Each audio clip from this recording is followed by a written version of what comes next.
Dealing with the condition itself is not enough. And it is because of our effort toward getting straight to the root that people oftentimes think we're dealing in hate. I want to make one point about the larger context of what's going on in Minneapolis today, which I'm sure is very distressing to all of us.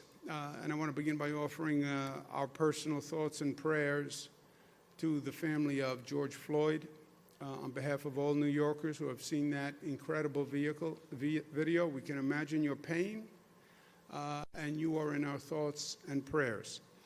I would also suggest that when we think about this situation and we start to analyze the situation and the reaction, let's not make the same mistake that we continually make, which is we tend to see incidents. This is an incident, an isolated incident, and people focus on an isolated incident. It's not an isolated incident.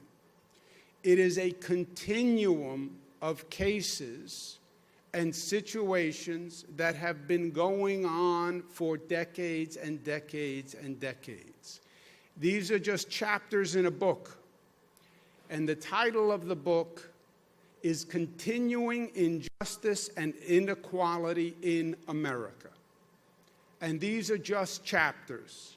The chapters started modern day Rodney King in Los Angeles, 1991. Abner Louima in New York, 1997. Amadou Diallo in New York, 1999. Sean Bell in New York, 2006. Oscar Grant, Oakland, California, 2009. Eric Garner, New York City, 2014. Michael Brown, Missouri, 2014. Laquan McDonald, Chicago, 2014. Freddie Gray, Baltimore, 2015. Antoine Rose, Pittsburgh, 2018.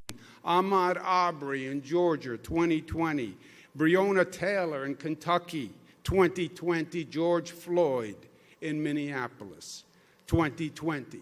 That's why the outrage. That's why the frustration and the anger. It is not about one situation. It's about the same situation happening again and again and again and again, and seeing the same thing and not learning the lesson. And then it's that happening in a broader context and a broader circumstances, which is what's going on with the coronavirus, which affects and kills more minorities than anyone else. You look around this country and you look at the people who are dying of the coronavirus, it is disproportionate African American people. And it's just a continuing injustice, and that's the frustration, and that's the protests. Nobody is sanctioning the arson and the thuggery and the burglaries, but the protesters and the anger and the fear and the frustration, yes, yes. And the demand is for justice.